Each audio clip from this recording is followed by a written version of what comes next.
faktin se disa janë majtas, disa janë djathtas, se disa janë me pësën, po disa tjerë nuk e duan pësën, po disa të tjerë. A mund diskutohen këto? Unë mendoj që këto nuk mund të diskutohen përpara kësaj. Është e pamundur. Do të ishte një gabim i madh historik, ndërkohë që historia ka qëndruar para nesh me trenin e saj dhe 11 maj është një ftesë për të bashkuar të gjithë në trenin e historisë. Nga ana tjetër, ju e dini shumë mirë që Shqipëria sot po ndryshon edhe në një aspekt. Dhe këtë dua t'ja u them sepse është shumë e rëndësishme për mua dhe për ne. Po ndryshon në aspektin e barazisë paraligjit. Për herë të parë që nga koha kur Ismail Qemali ngriti flamurin në Vlorë, njerëz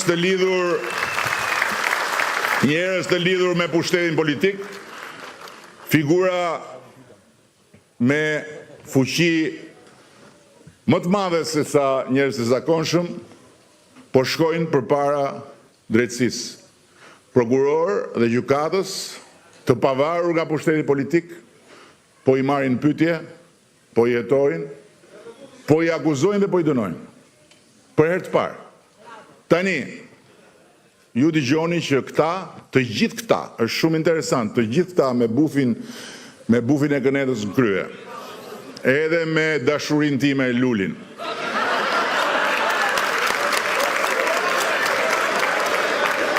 Të gjithë këta ishin armiq, jo kundërshtar. Të gjithë këta ishin armiq të betuar të reformës në drejtësi. Të gjithë këta nuk donin të votonin reformën në drejtësi, nuk donin të votonin vettingun, nuk donin të votonin spakun, nuk donin të votonin asgjë dhe u mbyllën të tërë në çadër. Të gjithë. Dhe kërcënuan që nuk do hynë as në zgjedhje. Sot shpresa e tyre e vetme, e dëshpëruar, e mirë, është që spaku dhe gjykata speciale do të shkatrojnë Partinë Socialiste dhe më në fund do të vi dita atyre. Ndërkohë që ajo që ata nuk kuptojnë, dhe ajo që nuk kuptojnë të gjithë të tjerët, bashkë me këta shitësit e vegjël të qilimave, se kam parë që vinë dhe këtu shitësit e qilimave, thonë merë qilimin tim të çudurosh, që janë të gjithë vegla, dhe që të re kanë vetëm fytyrën dhe moshën e tyre se s'kanë asgjë të re tjetër. Se i patë që dhe kur bën listat e deputetëve futën baballare, xhaxhallare, krushke, teze. Të gjithë këta nuk kuptojnë një gjë, që ne nuk jemi në një punë, ne jemi në një mision. Misioni ynë është që të bëjmë Shqipërinë pjesë njëre mirë të familjes europiane. Dhe ne e dim shumë mirë që për të bërë këtë, barazia e ligjit është një kusht. Ashtu si kundër, ne mund mos jemi shumë të mençur, por nuk besoj se na merr njeri për aq budallëj, sa që të hynim detit në këmbë, dhe të mos e dinim se duke i dorëzuar drejtësisë shpatën, që në çdo vend normal demokratik europian ka drejtësia, ndërkohë që në Shqipëri që nga 1912 e kishte i pari qeverisë, nuk parashikonim që ajo shpatë do të binte edhe mbi kokat tona, mbi kokat e disave nga ne. Ne e dinim këtë, nuk jemi penduar për këtë, jemi krenar për këtë.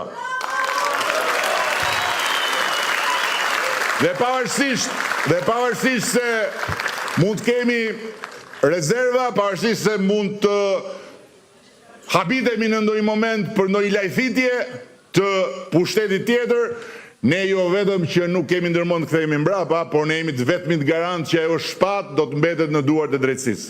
Ama,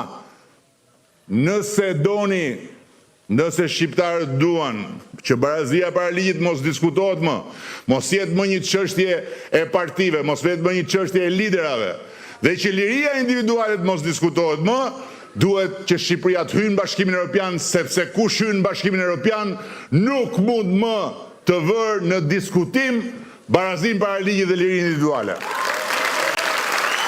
Dhe sa e rëndësishme është kjo, mjafton të dëgjoni Bufin, që thot në 11 maj do marr votat, në 12 maj do shkri spakun.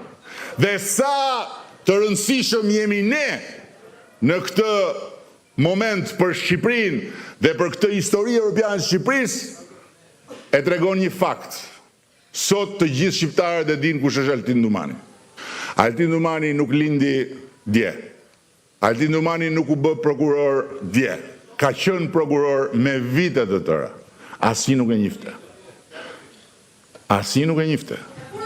Askush nuk dinte që Altin Numani ekzistonte, dhe Altin Numani kur më parë nuk kishte thirrur ndonjë politikant i thoshte hajde këtu një çik na trego si ke bërë këtë, si ke bërë atë, e lë pastaj të ngrinte akuza etj etj. Pse? Ai është ai që ishte një njeri i ndershëm dhe i drejtë, por nuk kishte shpatën, sepse drejtësia nuk e kishte shpatën, sepse shpatën e mbanin ata që ishin në zyrën e kryeministrit, shpatën e mbante Bufi Kënetës që e përdori për të futur në burg Fatosnanon. Dhe sot ne të gjithë të çmojmë punën e spakut, por mos harroni që ajo punë është bërë e mundur vetëm duke i dorëzuar drejtësisë pushtetin e vetë pavarur, dhe ajo punë nuk do të përmbyset, po do të thellohet dhe Shqipëria do të bëhet një vend i denj që do të garantojë barazi para ligjit për gjithë, vetëm nëse ne e bashkojmë flamurin kuqezi me flamurin e Europës dhe fusim Shqiponjën brenda atyre yjeve që nuk e prek dot më asnjë buf kënete, nga të cilët Shqipëria ka nxjerrë plot edhe në të shkuarën.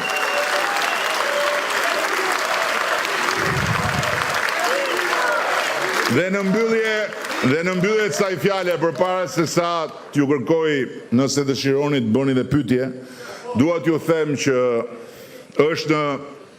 është në